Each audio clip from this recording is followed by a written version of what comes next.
But Mapua Cardinals able to find, I think this is their rhythm na talagang hinahanap nila yung third quarter na yun. Sustained run. Yan ang nagawa ng Mapua in the third quarter. Nakabalik ng bahagya. Merong konting counter punch itong San Sebastian pero hindi nakapula agad. Nito nga Mapua Cardinals nakakahanap ng mga sagot sa mga tanong. Itong mga Mapua Cardinals, Escamis, especially this guy, Clint Mangobat to the left, Concepcion, Mintes sa long range, balik ang bola sa mga nakapula. Aguilar, good pass. To the left is good, mula rito kay Cruz. Drag the screen, sumama lang dun sa pag-engage ni Nico Aguilar, hitting the pop out, humel. Nag-strong side tag, extra pass. Cruz, pangalawang 3 points na. Yes. Babawi, Bancale. Nawala ang bola doon. Great defense from Paeng Are. Spacer. Eto na, lilipad. Paeng Are! Paeng Are. Trying to get his team into his shoulder. Nakascore ng dalawa rito. Timeout muna. Magbabalik ang NCAA Season 100.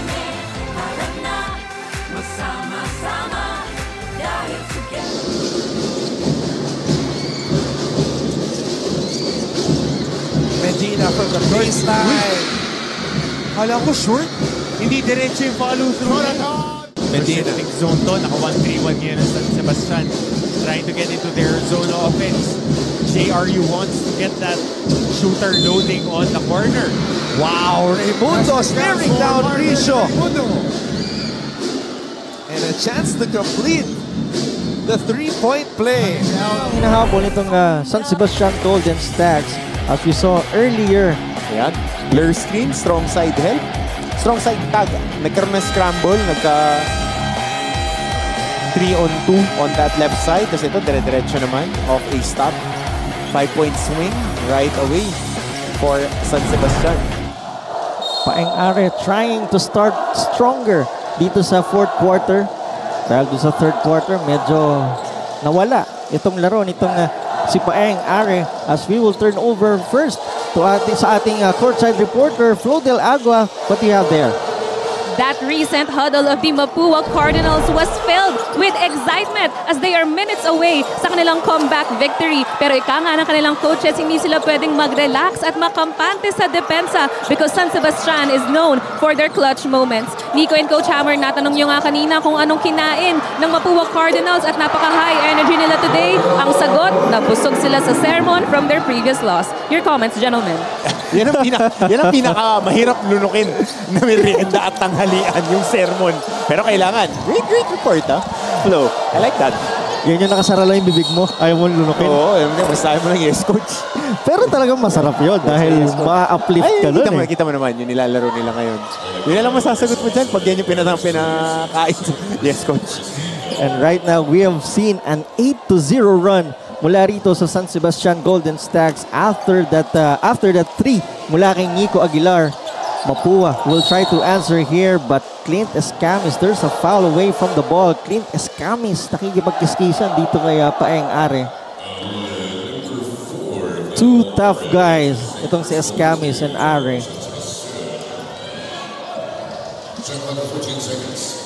Paeng Are, coach, number 1 in assist department sa ating sa early first round. And ngayon, tumitigada itong si Paeng Are. If he's not scoring, he's trying to orchestrate the offense as Clint Escamis will try to do the same. Yan na, stop na naman. Another stop here for the Golden Stags. Nico Aguilar pulls up from the 3 once again. Back-to-back 3 from Nico Aguilar. Single digit, 6-point game. Tsaka si Nico marunong maglaro, gamer to eh. Marami silang mga run na laging nasa loob yan. Ayaw patalo. That's an 11-0 run. 6 coming from Nico Aguilar. And here's the answer from Cuenco. Good challenge. Sa akala natin, tuluyang inilulubog nitong Mapua Cardinals ang San Sebastian Stags. But Nico Aguilar and Marunong pala Paeng Are mag-survival swimming. Lumalaban. Hindi bibigay yan. trying to find something. Nico Aguilar again missing this time. And the ball will go to the red shirt. Sabi saglit, 11 to shoot for Golden Stags. Felebrico takes it inside. Mintes, rebound Hupilia. Medyo gumaganda ang ating fourth quarter with 6 and 12 remaining. Cuenco. He scored earlier. He will try once again. Cuenco off the backboard is good! Okay na rin na may halong swerte. Yung mga masisipag being rewarded with the effort. Sermon to 3. Pwede. Paeng Are here. Another steal mula sa Mapua. Hubilia hindi matatanganan ng bola ron. Masyadong malakas. Yung pasa na yun, nanggigil. Palit tao muna tayo. Paeng Are will try to take a rest for a while, I think. Hindi siya pwedeng wala ng matagal as Nico Aguilar trying to revive his team chances here. So it's a new career high for Asai Cuenco with that three-pointer. Maya makikita natin yung whole stat line niya. Pero more touches for him and they needed that three-point shot. Rintol, Mintes, ang haba ng taon ko. As Felebrico cleans it up. Ayan, paabang-abang lang yan dyan si TJ Felebrico. Escamis, nakakita ng butas, dumira-diretso. Clint Escamis. May kasama pang foul doon. Nakapindot yung turbo. Kailangan na kailangan. Ang hirap hintuin ni Clint pagka open court tas may buwelo. Clint Escamis At his best. really having a bounce back game here. After that 2 out of 13, 15.4% from the field goal. Bawing-bawi ba, Coach? Oo. And striking distance. Dun sa kanyang career high na 28. Which he noted this season. Clint Escamis, 22 points, 3 rebounds, 4 assists, and 2 steals. Hindi na dagdagan. Kompletos Ricados yung laro eh. Halfway through our fourth quarter, 11-point lead ang dala-dala nitong mga taga Mapua Cardinals. Nico Aguilar will try again. Malakas. Naubos na yata itong si Nico. We're talking about the shot selection of Nico Aguilar. Coach Arvin, as Clint Escamis fires once again from the long range. Going back to Nico, Coach Arvin is saying na si Nico titira kung titira. It's all about the shot selection for Nico Aguilar. Yep, kung ano yung mga spots that he can make shots. Pero ito, ultra green light. Kung ultra green light, konting sayaw-sayaw. Napaluhod. Humalik pa sa hangin itong si Clint Escamis. Nasa sapatos. Nabati mo kanina earlier. Ganda. Clint Parang Escamis Halloween eh. with 25 points, 8 out of 16, 50%. Kaya ko yan, Coach. Kaya ko yung mat na yan. Yan. Paeng Are to Felebrico. Handcheck. Saglit lang, sabi niya. Mainit ka, sabi ni Chris Ubilia. Medyo wala na tayo ganun narinig mula rito kay Chris Hubilia. Oo, dahil after that highlight play sa third quarter, kumonti din yung mga possessions ng Mapua dahil naging up and down tayo. And yung mga, the bulk of the possessions went to Cuenco and Escamis. Escobedo has the leather. Gives it to Are. 8 to shoot. Paeng Are against the defense of Clint Escamis. And he was fouled on the way up. Let's see this attack by Paeng Are. Body contact on the body.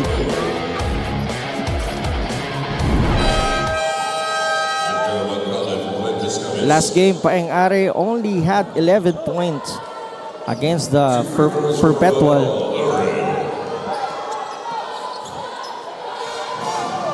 Ngayon, let's see. No, even free throws ay hindi pumapasok para rito kay Paeng Are. Maalat-alat. Naubos yata dun sa second quarter. Has 13 points. Ayun naman, Nandun naman siya. naungusan naman yung 11 points performance niya last time. 4 steals. Dun sa most Ang important. lakas kasi nung arrive niya, 30 points yung first game. Grabe yung arrive eh.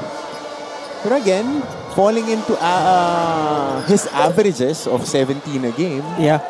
Coach Jerry, ready, parang may game plan pa dun sa gilid eh. Sarap nakakwentuhan yan. Martin Javier also. We saw on your screen. Ready na. Ready na. Palitan tayo dito. May sub din tayo. Sabi ko sa'yo eh. Mapua. That's a hard foul mula rito kay Paeng Are. Pero going for the ball. Yeah. Going for the ball. Hindi naman sinasadya doon. Talagang yung talon lang eh, nataon. Oo. Again, tatawagan is the landing. Ay, not the landing, pero the action. Ito off that ball reversal, sumundot si Are. Yung sundot niya, oops, na pinaklip yung braso. Mali lang din yung angulo ng talon. Kasi natamaan. Oo. Pero masakit yun. Tsaka nakabuelo kasi si Are, susundot. Ayun, sumapit. Pasundot sa bola. Hindi naman sadya. And they were both going for the ball. Kita rin natin si Are kanina. Ganyan din na nangyari sa kanya sa ilalim. As we've heard an applause from the crowd para rito kay Cuenco.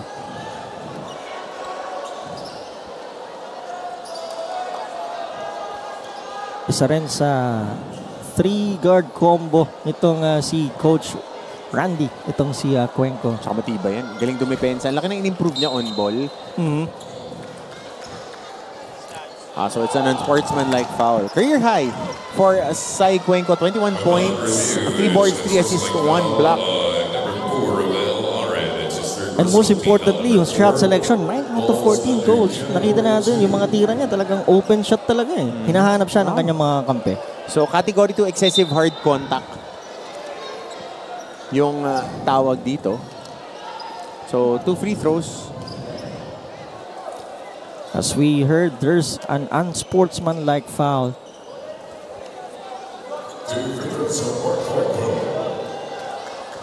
Pero nakita naman natin si Ari lumapit. Sorry. Apologize naman. Oo. Cuenco will try to add up to his career high. Hindi lang pumasok yung una ron. 75-62. Dikit yan at the half. 39-35. But Mapua had that blazing run sa third quarter to give this 13-point lead right now at the fourth. Egliane. Now Cuenco will try from the long distance. Sai Cuenco. Game of his life. Stags, what are they gonna do here? Good idea. Pero malayong bola. Paeng Are was fouled way up. He was hit there. Let's see this play. Cuenco, tinitigan muna. Decides to pull up the trigger. Pwedeng 4 points, no? Oo. Kung sa Pro League yung ganong tira. Guhitan na lang, no? Ano yan, Coach? Nagpapakita ba yun? Kaya ko rito. Dapat. Eh, yun naman talaga. Showcase to. As Paeng Are once again at the line to shoot 2 more. He makes the first one.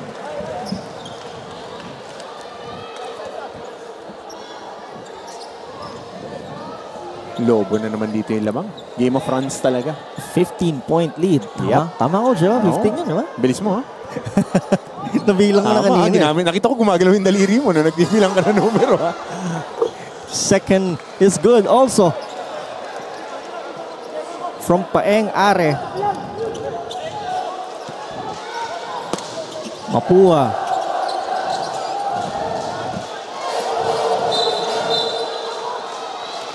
Foul away from the ball. Laban dito kay Nico Aguilar. Masyadong agresibo. Impeding the movement daw ni Chico Bancale.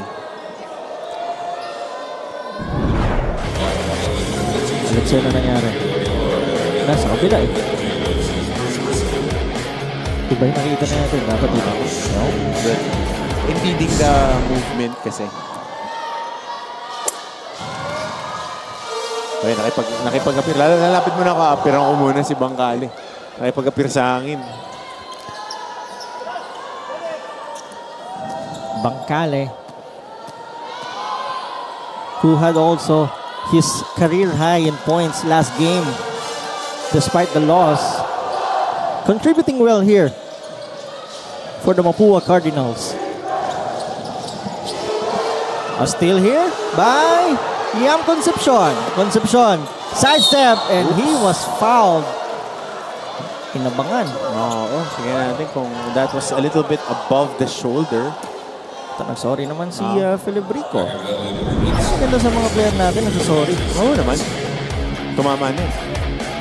Ito, hapa ng strides, oh. Sakit. Good foul, good duty foul. As Yam, ayan. Tama lang ng foul. Regular foul lang tinawag kay Philip Rico as Yam Concepcion now at the line.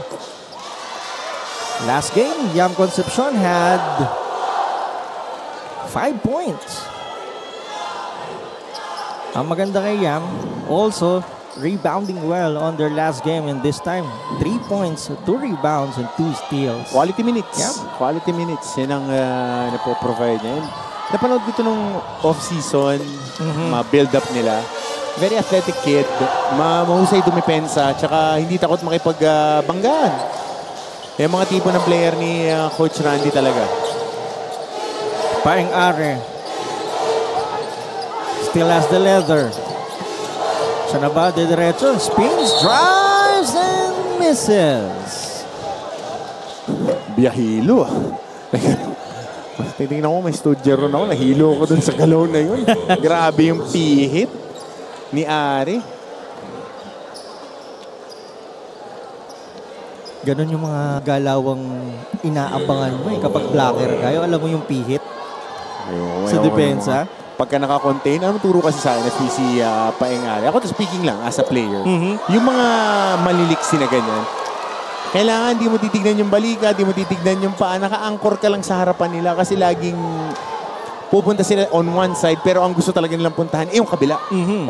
Steady ka lang, hindi ka dapat happy feet. Di ba dapat titig sa bola lang din, no? Wala lansingin ganyan. Tinatago eh. Mahihilo ka pag sinundan mo yung bola. Nagagaling pa mag-dribble nito mga batan to. Ito, pinasok ulit si, I think that's Gabat. Mapua poised to win for a bounce-back win here after their loss against the LPU Pirates. Dito na full court press. Itong San Sebastian. 10 to work with. Bangkale. 5 to shoot. Bangkale decides to drive. Kicks it out. Igliane. Dumagdag ba? Itong si Igliane. Hindi pa tapos ang Mapua Cardinals after that Igliane 3. Lamang na sila nito ng 20 puntos. Magbabalik ang NCAA Season 100. The shoot gives it to Montaño. To the corner, Guadagna. 4 to shoot. Guadagna fires a jumper. It's good! Maclad Guadagna. Arellano will try once again. 5 seconds. Basti Valencia from the tree. No good. And LPU Pirates survives another close game.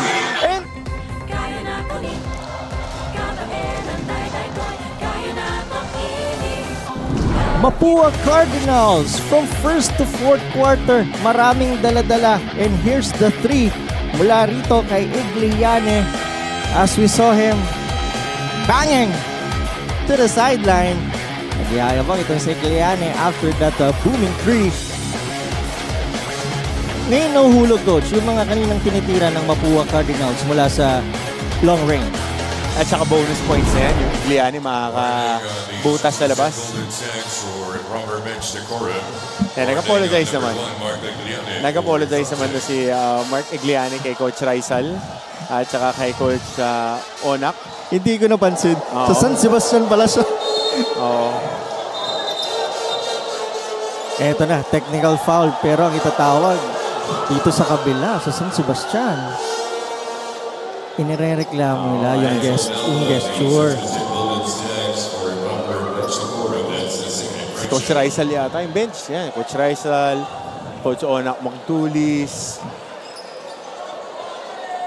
I thought the gesture was for his teammates. Ito, nirereklamo yun ng bench, ng assistant coaches ng San Sebastian. As Igliane, no, that's Bancale. Sinks that bonus.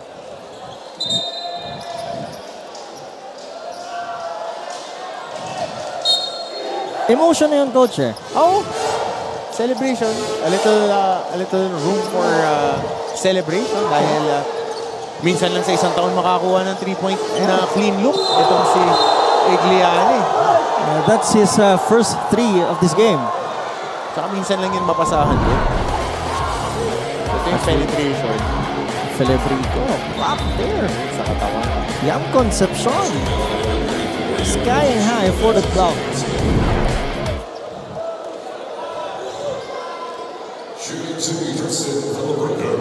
Si Felibrico, inaasahan ngayong araw na to. Okay naman, ang pinakita, coach. Yun nga lang, walang katulong. Hindi pinakita, pero kulang pa din. Sa pagkapipintahan mo ngayon, yung barahang hawak natin, namumuro sa pang-limang sunod na talo. Itong koponan ng San Sebastian. Back to the drawing board sila. Trying to look for answers, trying for a better rotation. Yep. That's one. They need players to step up. Pero ganyan ang college basketball minsan. Sunod-sunod yung talo, sunod-sunod yung panalo. Ebbs and flows of the season. Coach, we're talking about the conversion itong San Sebastian. Sabi ni Coach Arvin, they don't have any problem with the execution. It's just about the conversion. We have seen that today? No, dahil may marami silang libre na tira doon. Pero you gotta give credit where credit is due. Mapua played lights out defensively. Kung may mahaba, kanina nga sinasabi nila, their problem are the big guys of Mapua. At saka nakakarga sa depensa itong sistema ni Coach Randy Alcantara. Na they will dictate the physicality, they will dictate the possessions. And ang malilibre lang talaga sa'yo yung gusto nilang malibre. Yun yung goal na ginagawa dito ng Mapua. The physicality is right there. And Coach Randy was talking about earlier na hindi sila nakadepensa on their last game against LPU. And that's what they're trying to do right now. Exactly. Yan ang una nilang titignan. And 66 points. Kanina binanggit ko, kailangan mga 16 and below ang mga binibigay mo ng puntos. Coaches would like 15 below. 15 points per quarter. Pero yan, at the rate that they're going, 60 points, that's a better number than the 96 that they gave up against LPU. Yeah. And also points in the paint. Glaring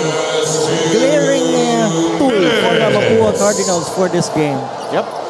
Talagang pinutakte nila ng points sa ilalim. Tsaka yung mga layup, mga tutukan. Tapos ganyan kasikip yung depensa.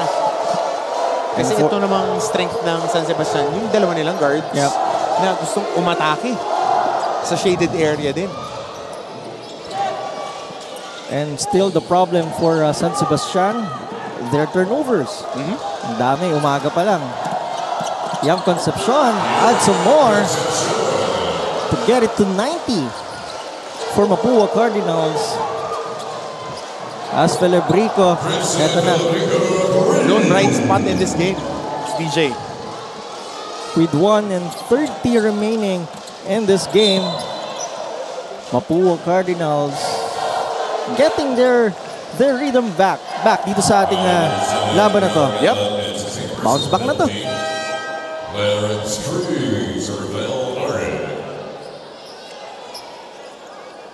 Sharing the ball for Mapua, Coach Hammer.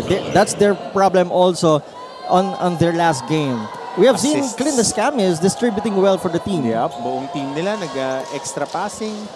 And alam mo sa mga teams ngayon, nakita natin yung mga successful na teams, CSP, they share the basketball. Perpetual shares the basketball. Yung mga teams na nandun sa upper echelon ng competition natin, they like sharing the basketball.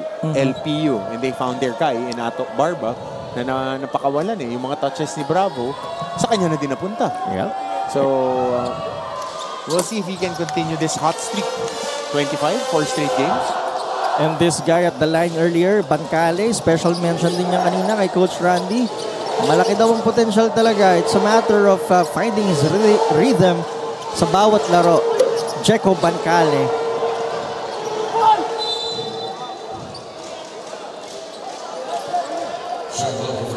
Magandang laban. On that first half, dikit. It's just that Mapua masyadong well-oiled sa laban na to. Yep. Ito, slowly. Mas mabagal pa laro, padulo na lang. Aming fouls. So, tingnan natin. Ayan, nagkakakiskisan pa sa dulo ng laro. And you love the energy still for San Sebastian Stags. Alam mo sa Golden Stags. college, bawat repetition, it counts. What they're trying to do right now is para makapagbaon on their next game. Oo naman. Yung mga ipagpag mo na yung mga dapat ipagpag. Para di mo na baunin sa susunod na laro. Tsaka yung mga magagandang nangyari, pag binalikan sa film, ito yung mga ginagawa nating tama. Hindi pa rin nakuha ni Coach Arvin yung energy at the end na kinakailangan nila mula rito sa kanyang manlalaro. Naubusan Coach. With under a minute remaining, Mapua Cardinals will be winning their 4th game of the season.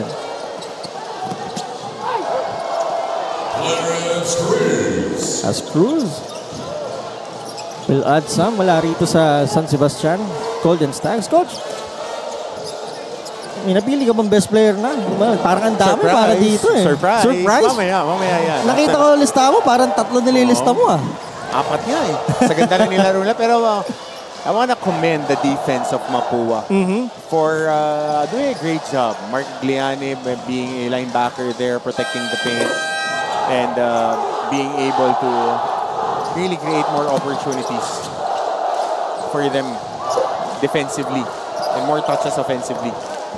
As we hear the Mapua Cardinals pep squad, masayang-masaya sa araw na ito as their team wins against San Sebastian Golden Stags 91-72. Magandang depensa ang ibinaon mula first hanggang 4th quarter nitong mga taga Mapua. San Sebastian Golden Stags tried their best na makalapit. At halftime, they're just down by 4. It's just about Mapua's defense, Coach Hammer. 91-72. Big win. Laki ng lamang dito na kapag pundar sila at the start of the 4th quarter, they were able to fabricate points of stops. And the veterans carried the load for their squad. Clint Escami is also doing the damage 25. for Mapua Cardinals. Not just scoring, but also distributing that ball well to his teammates. And let's hear it first. Ang school hymn for both teams.